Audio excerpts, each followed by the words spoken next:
This is Caesarea, where they have a Roman theater ruin. We're walking up on it now.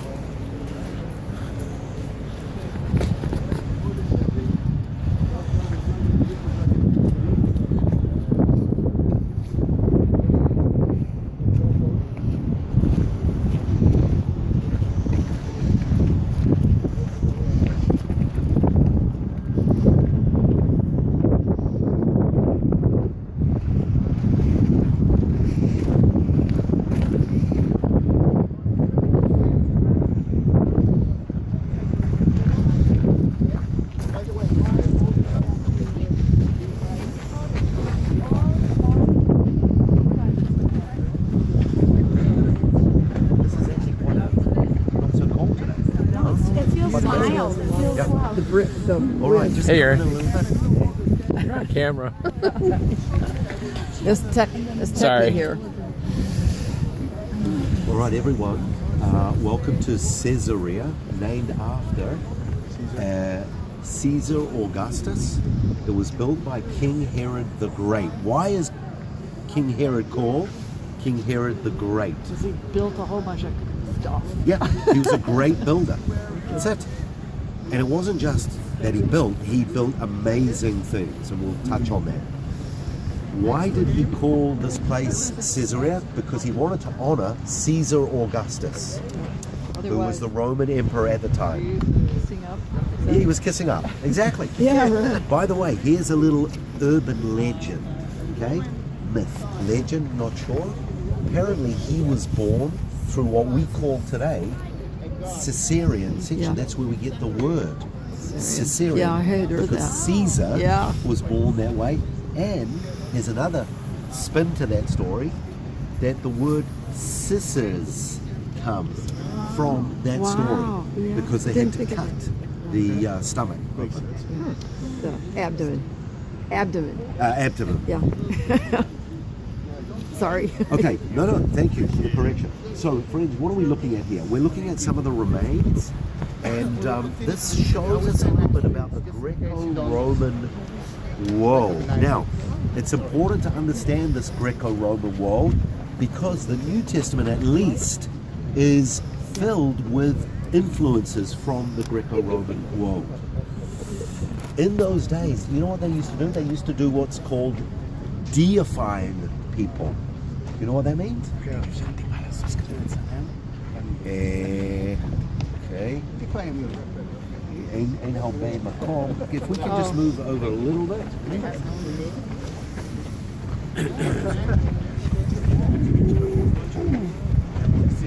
So they used to deify people in the Greco-Roman world. In fact, the story from the book of Acts happened here, where King Herod the Great's son, Herod Antipas, they were calling him a god.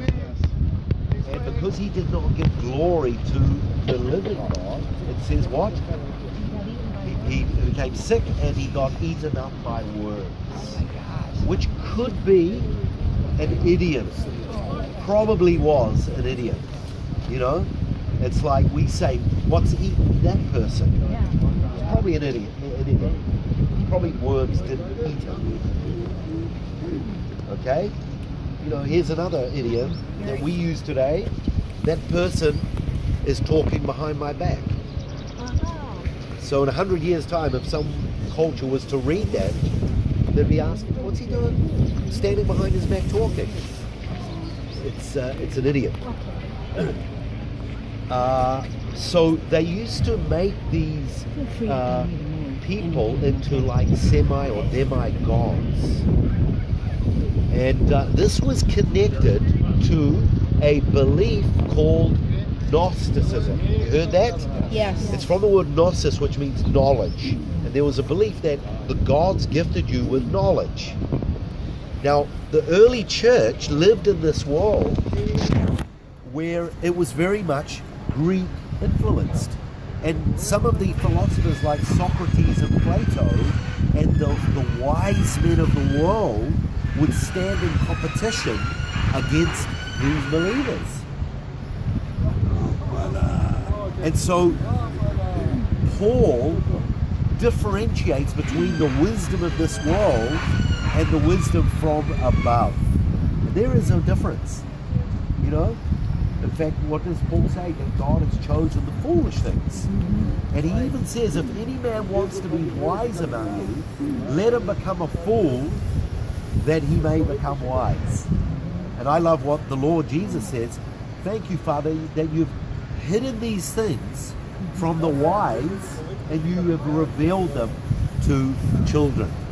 So there's no shame, because if you look in the Bible, it doesn't depend on how much we know or how much we don't know, how strong or how weak, how few or how many. Isaiah says, let not the wise man boast in his wisdom or the strong man in his strength, but let him who boasts boast in this, that he knows and fears the Lord. That's our boast. So this bears witness to this deification of people, and this is where sometimes we can come in danger when we read the scriptures. If you look at the lives of David, Moses, Elijah, Abraham, sometimes we can deify these people. We grow up in Sunday school and Hebrew school. We hear these stories of David defeating the Goliath. How many times in life did they do these things? Once? Twice? All the time. Most of the time, All the time. they do what Einstein says. You know what Einstein, a great quote from Einstein. He said, most of our lives we're like a hamster running on a circle going nowhere. That's right. He says, from time to time we step off and we do some exciting things. But most of the time we're on this wheel. Underneath us is our past, our present, and our future, which we're trying to work out. And he said our past, present, and future equals time. And in that sense of time is the holiness of God. And it means us being, just being. It's pretty deep. That was a quote from Einstein. Who almost became your president? We almost became our president. I'm glad someone was listening. I was He's listening. listening. But guys, the danger of reading these biblical stories is that we deify these people, and you know, some believers actually, they end up believing that they themselves are God or Elijah or, you know, Jesus. There is a symptom in Israel, it's called the Jerusalem syndrome, where people start to think that. So Paul himself, because of the amazing revelations that he got, he determined that he was actually given a thorn in the flesh to keep him humble from boasting of these great revelations. So it's We talked about that in my Bible study. Women's Did you? Bible study about his thorn in the side. You know, it just was it an expression or was it real? I mean, he felt he was so humble. Yeah. and there's all kinds of debates what that thorn is. Some people think it was his eyes. Some people say it was an internal. Some people say it's, you know, his mother-in-law came to live with him. I don't know. Let's go to the theater. He wasn't meant.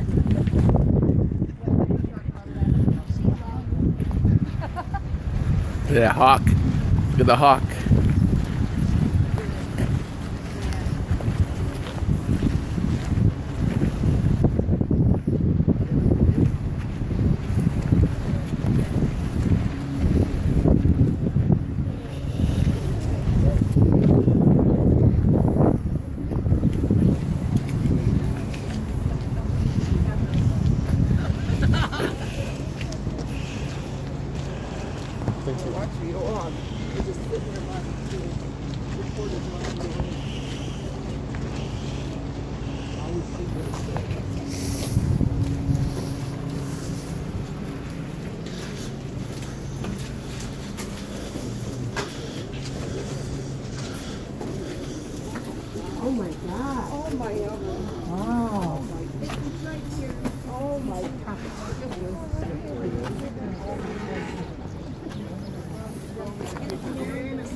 Here, I'll help her.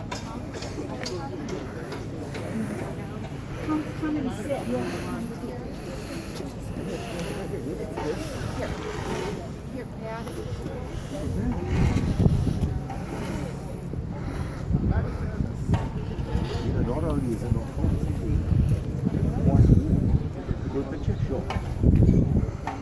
know, it might be a good idea if one person has everyone's email, and we can, you know, get Yes. lots of group pictures. Yeah, Davis our club photographer, so Okay. he'll be in charge of whatever pictures. Go ahead, you hon. want. I know. Oh, sorry.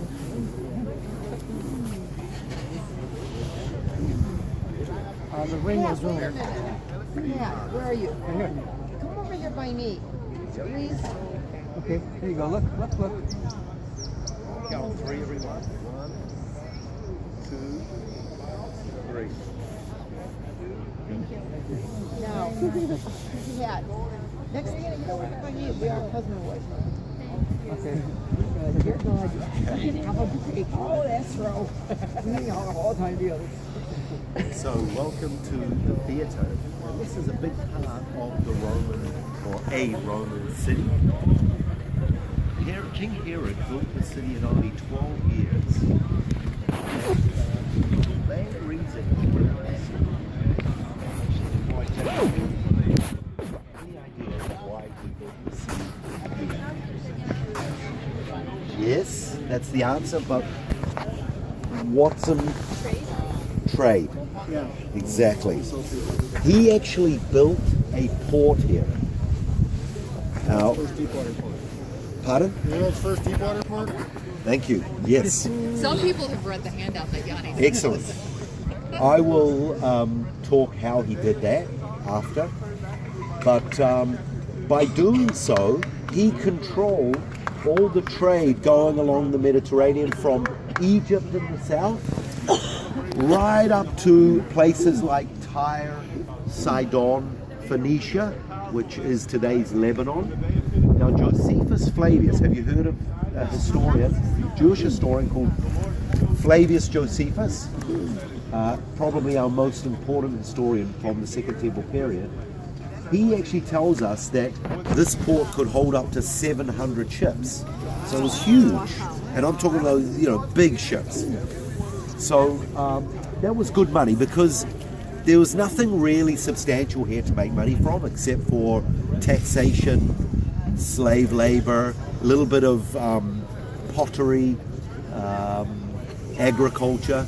So by taxing all the ships to and from, it was a good way of making money. Part of a Roman city is what we're sitting in, and that is a theatre. Because it was important for Herod to entertain his soldiers, because here was the headquarters for his soldiers. This was his capital. Not now, but I will actually touch on why the Romans actually came to this land in the first place. We all know that the Romans were here, but why did they actually come? It's a very interesting story. I'll get to that a little bit later. But what did they do in the theatre? Well, number one, they reenacted a lot of the Greco-mythological stories like Zeus and it's just gone from me. Some of these heroic figures. Hercules, Mars, all these Greco gods. Dionysius, Narcissus.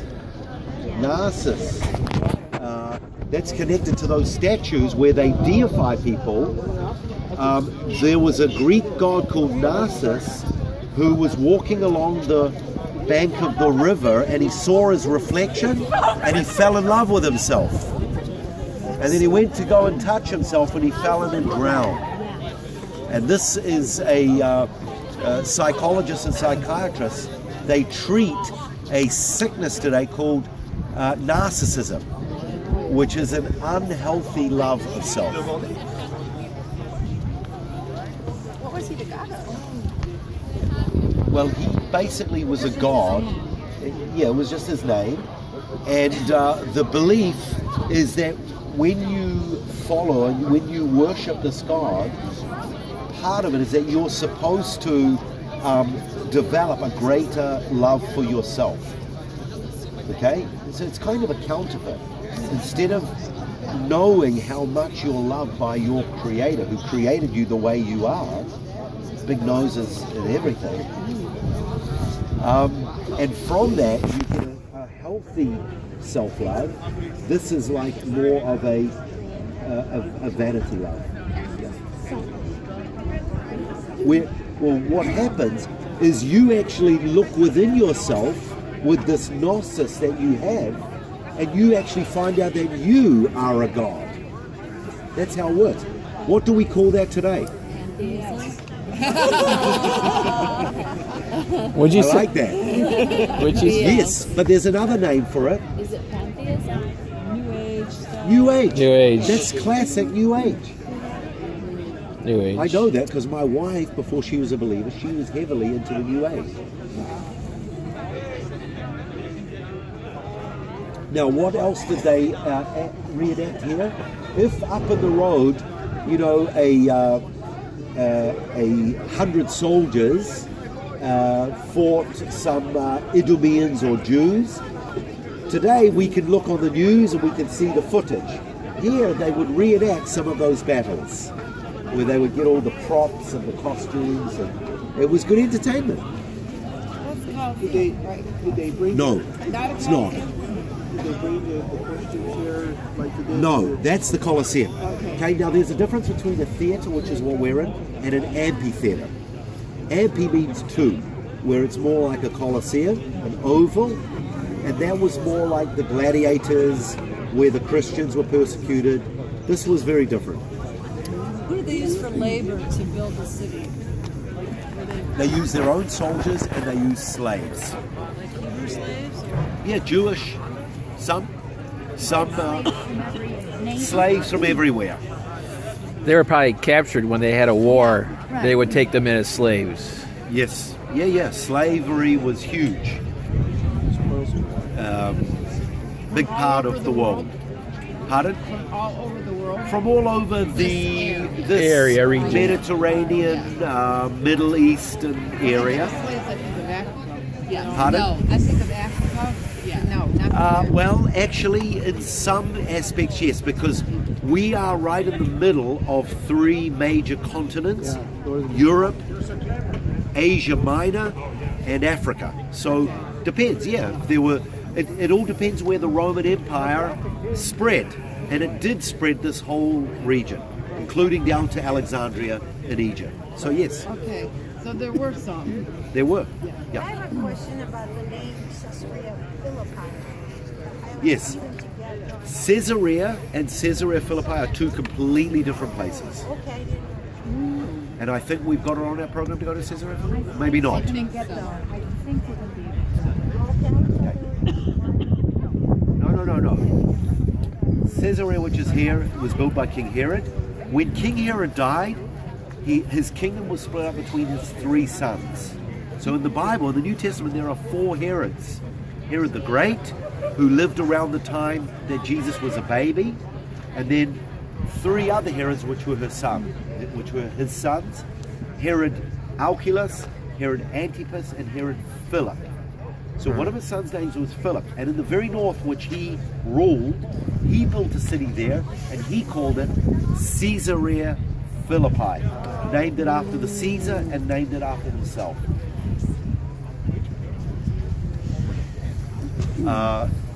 Seats about 4,000 people here. Most of the stones have been reconstructed. You can see from place to place original. Can't see. Right there, some over there. Yeah, yes. Here's some original ones. It's the original Was rock. any of it covered? Yes, it was all covered It's all covered. when the excavators came here.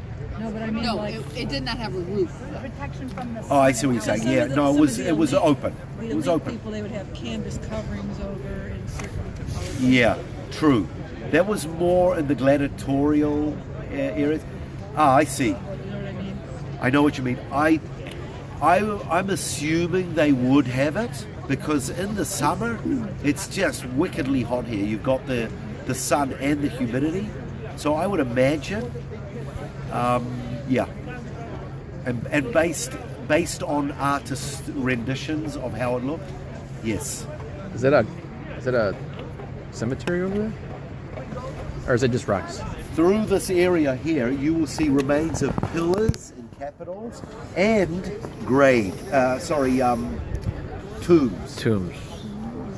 They are called in Greek sarcophagus. And a sarcophagus it literally means a flesh eater. And quite often you would have that, and then you would have secondary burial where they would take the bones and put it in a little box called an ossuary. And there's a couple over there as well. We'll walk over that way. You know, the acoustics are so good here that even today we have national and international concerts. So the way that it's shaped, apparently you can stand right in the middle next to where that man cleaning is. You can face that way against the stone there, and right up the top, the person down there can stand and almost whisper and speak that direction, and you can hear it up there. It's the acoustics.